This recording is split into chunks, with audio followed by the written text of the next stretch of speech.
Bienvenue chez Cryptologique, je suis ZachPix et comme tous les vendredis, aujourd'hui vendredi 14 juin 2024, nous allons faire un point de marché Ishimoku sur le Bitcoin, l'Ethereum ainsi que le Ryo qui nous a été demandé en commentaire. Si vous aimez ces analyses, bien sûr, aidez-nous avec YouTube, laissez un commentaire, activez la petite cloche pour être notifié et n'hésitez pas à mettre un petit pouce bleu sur cette vidéo. Alors passons ensemble directement sur le Bitcoin. Donc voici la charte du Bitcoin en weekly. Donc ça fait tout de même un bon paquet de temps. Ça fait ici 13 semaines, 14 semaines en fait qu'on latéralise. Et qu'on n'arrive pas à casser les plus hauts. Donc j'ai marqué ici les niveaux de liquidité, donc les précédents sommets que l'on a fait et sur lesquels on pourrait venir taper les stops des vendeurs, donc sur les 71 997, les 72 797 et les 73 777 qui constituent le nouvel ATH du Bitcoin. La configuration des lignes est toujours haussière, on a un momentum qui est plutôt à plat aussi bien sur le petit cycle, c'est-à-dire sur le cycle de Tenkan, sur le cycle de 9 périodes, que sur le cycle de Kijun, qui pour l'instant, je dirais, n'a pas encore effacé le plus bas de la semaine du 22 janvier. Donc ça sera aux alentours du 22 juillet où on pourrait avoir une poussée passive du cycle de 26 périodes, du cycle de Kijun, qui pourrait éventuellement redonner un élan haussier si le marché est prêt à être en synchronicité avec ce cycle-là.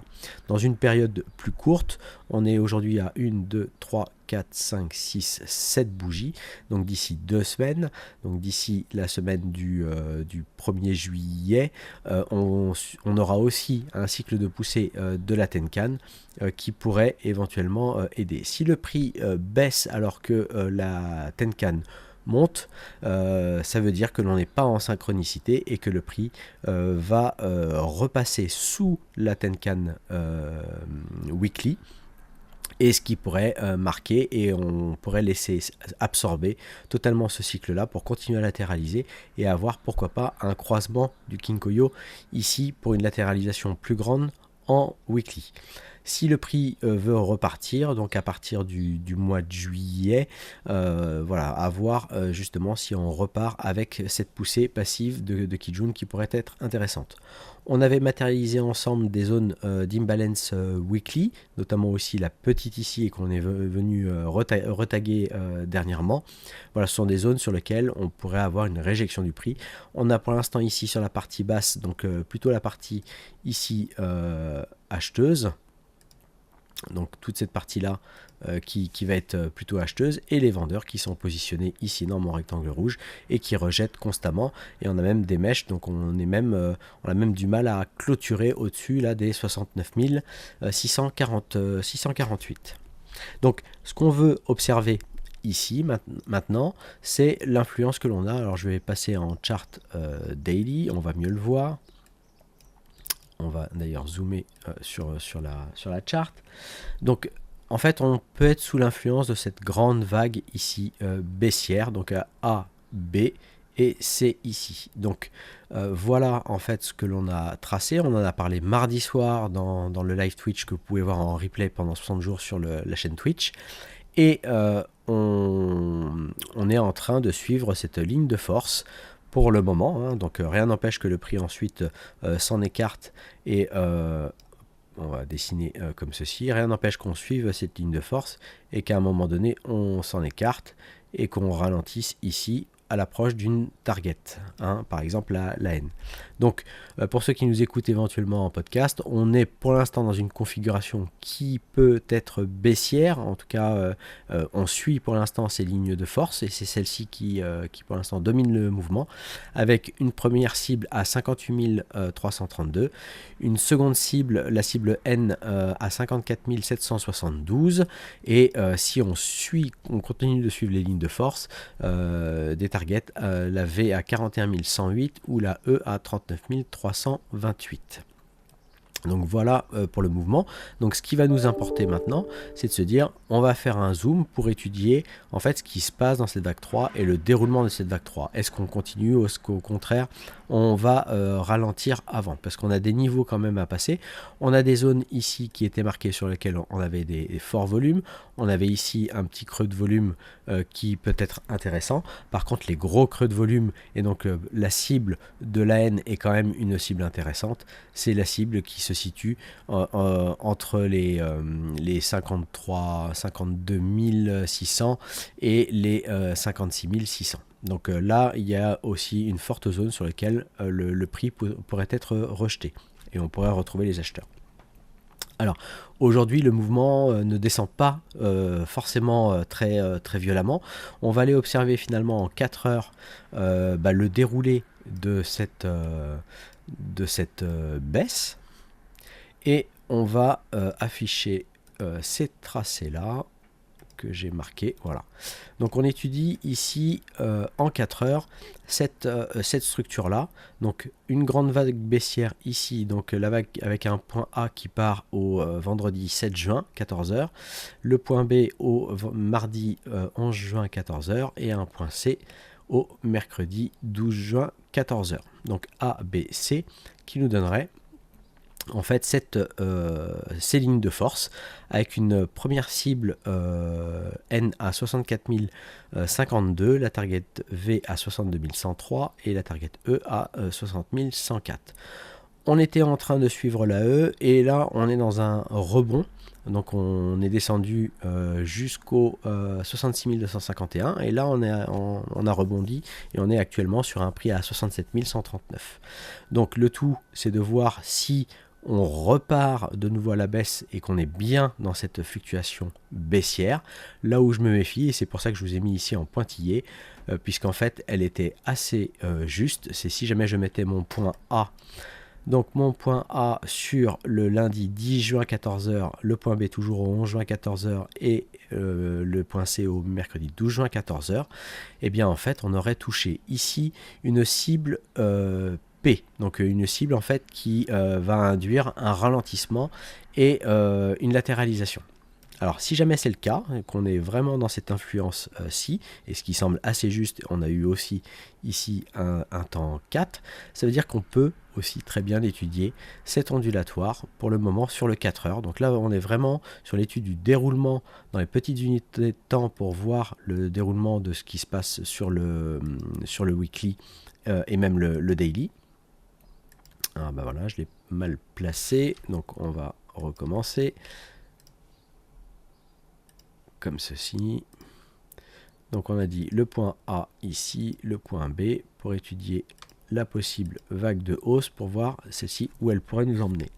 Donc si on doit vraiment remonter et s'éloigner des lignes de force et ne plus forcément être baissier pour le moment dans cette vague 3, il faudra surveiller ce qui se passe ici. On ne suit pas du tout les lignes de force. Pour l'instant, il n'y a pas de momentum et beaucoup d'énergie haussière là dans le mouvement. On est toujours coincé sous la Tenkan. On a un Kinkoyo qui est baissier, le Kumo qui est baissier et la Shinku qui est sous les prix.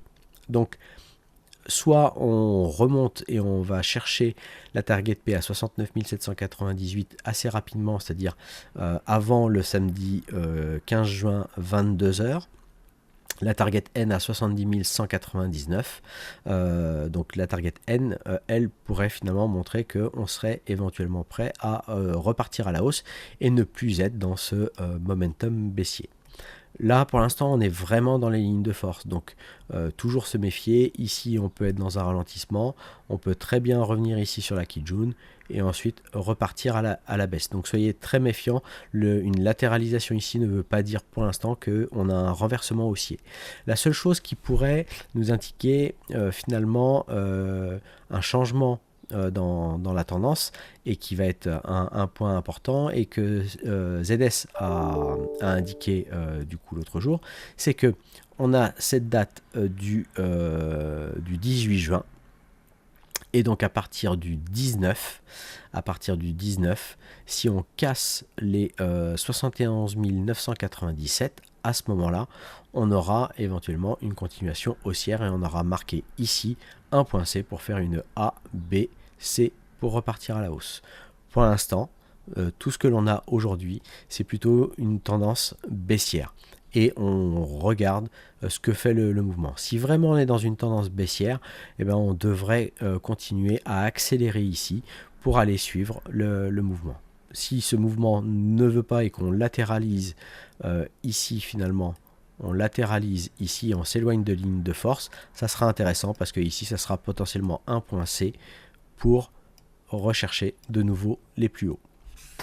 Hein, donc on avait tracé aussi sur le Bitcoin, ici vous le voyez, ici ce temps 3 au 1er juillet, qui est pour moi la fin de la fluctuation de la grande impulsion et de la grande structure d'impulsion haussière. Donc normalement on est censé avoir une correction à partir de ce moment-là, vraiment voir quelque chose qui reprend la baisse. Donc attention, on pourrait avoir des mouvements d'accélération. Donc c'est justement quand on a des phases comme ceci très lentes et de compression, finalement on est sur quelque chose qui est très contraint. Dans cette zone-là, vous la voyez. Donc dans toute cette zone ici, entre les 66 000 et les 72 000, on est en train de latéraliser. Point important, on a la Shinku ici en daily qui, elle, est bloquée par les prix au niveau des 67 000. Donc voilà, donc on est toujours dans une situation haussière, mais dans maintenant une bougie, je pense, ça doit être ça, on va vérifier, dans la journée suivante, c'est bien ça, donc dans la journée suivante, on pourrait avoir la Shinku qui arrive sous les prix. Donc voilà, je pense que la journée, en tout cas dans le week-end, on devrait avoir un déroulement assez intéressant à observer sur le Bitcoin, donc soyez prudents. Et pour l'instant, il n'y a pas de force très haussière sur le Bitcoin. On est sous le Kinkoyo. Le Kinkoyo là va croiser baissier en daily.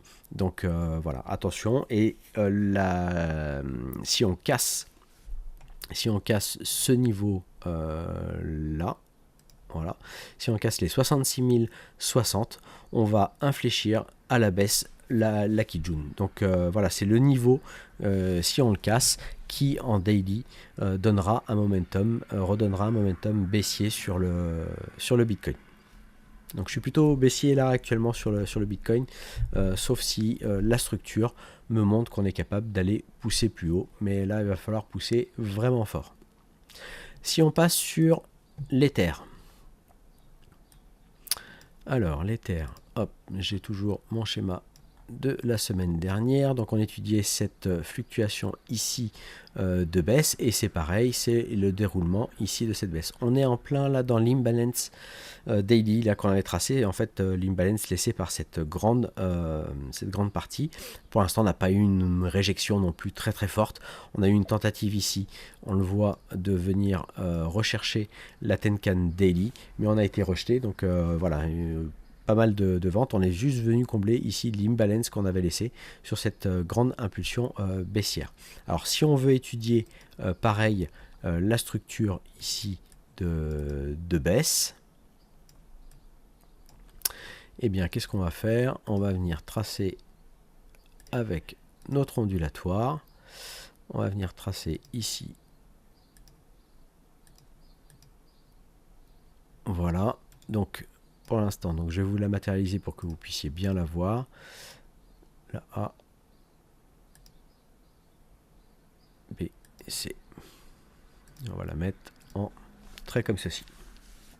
Donc A, B, C, avec des lignes de force sur lesquelles, pour l'instant, on a buté ici sur la NT et même sur la V à 3428, la NT qui était à 3464, et à voir si on va continuer pour aller chercher les lignes de force, pour aller chercher les 3318 de la target N ou les 3172 de la target E.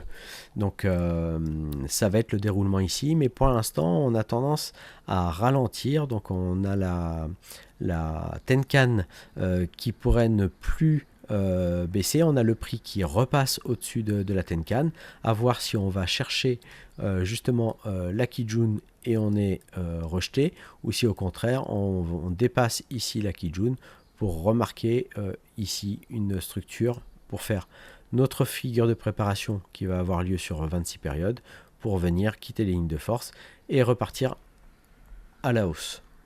Voilà, donc on va être vigilant sur cette partie-là. Il reste ici du momentum baissier quand même sur l'Ethereum. Donc voilà, même configuration.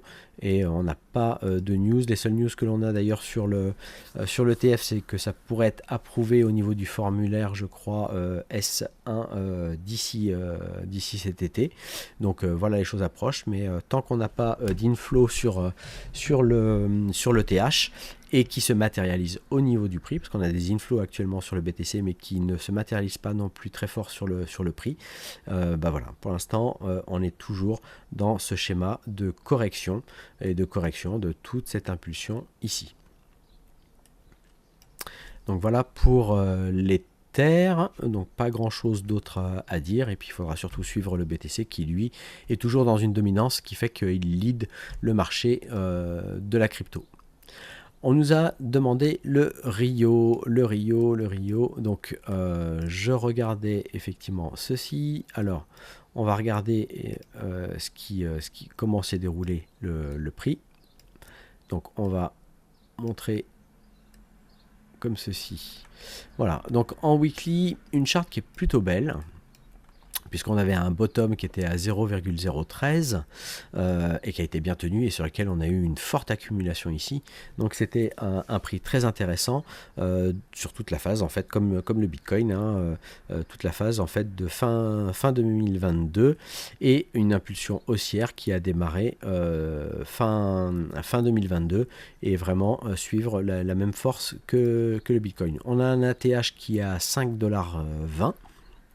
Et pour l'instant, on est rendu à 1,55 $. Et on a fait un plus haut là à 3,31 $. Donc c'est plutôt propre comme chart. On est toujours ici dans une tendance haussière sur le Rio. On a seulement quand même croisé ici le Kinkoyo. Et pour l'instant, on est dans un retracement. Et à voir si on ne va pas aller chercher de nouveau des plus bas. Donc ici on avait fait un très beau mouvement qui était très propre, sur lesquels on était venu chercher la target E. Et cette target E, on avait corrigé pour revenir presque sur le niveau du point B, mais en fait on est revenu ici sur le niveau de Tenkan et de Kijun pour relancer un mouvement ici plus fort. Donc si jamais je déplace maintenant mon ondulatoire, hop, je ne vais pas y arriver. Voilà, donc ici A, B, C. Donc là qui nous emmène sur quelque chose de plus éloigné et on pourrait mettre justement les extensions.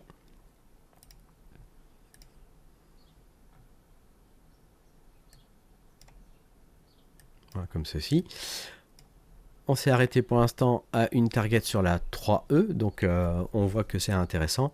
On corrige. Est-ce que le mouvement va partir encore plus haut? Donc là, est-ce qu'on est simplement ici dans une vague de retracement pour aller chercher un niveau plus bas et pour repartir de nouveau à la hausse, pour aller chercher des choses qui pourraient être d'ici le mois de janvier, février 2025, donc premier trimestre de 2025.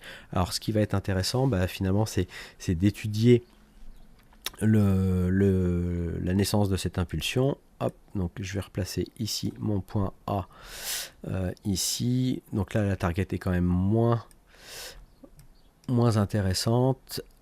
Et ici, même si jamais je mettais mon point D pour voir ce qu'on pourrait aller chercher, on voit qu'on a enfoncé la zone d'équilibre. C'est pas forcément ici cette fluctuation. Donc l'idée va être plutôt d'étudier ce qui s'est passé ici dans cette vague et pour voir ce que l'on vient chercher. Donc si jamais je fais ça, je vais descendre dans les plus petites unités de temps. On va masquer celle-ci. Voilà, donc ici sur la structure ici de montée, on est monté très fortement ici sur cette partie-là et on revient corriger. Donc à peu près, on va le tracer comme ceci avec le Fibo Ichimoku. On a dépassé les 50%, on est revenu plutôt sur la partie des 2/3 du mouvement du prix et là on latéralise. Donc ça c'est intéressant sur la partie ici daily de voir le prix latéraliser faire ici sa correction. Donc là où en fait on va se méfier, on a fait un point bas. Alors on va vérifier quand même lequel est le point bas. Ici j'ai un point bas à 1,28 et ici j'ai un point à 1,27. Donc c'est bien ce point là. Donc on va bien le mettre ici. Voilà, comme ceci. Et ce qui va nous intéresser, c'est de savoir si là, on est dans une vague de retracement et qui pourrait ensuite venir corriger. Alors corriger où? Peut-être dans cette zone où il y avait énormément de volume, sur laquelle on pourrait éventuellement avoir, où on avait ici bien ralenti, donc on pourrait venir revenir sur le prix accepté, ou au contraire ici où il y avait encore du creux dans les volumes et sur laquelle on pourrait de nouveau rejeter le prix et latéraliser pour repartir. Donc si on trace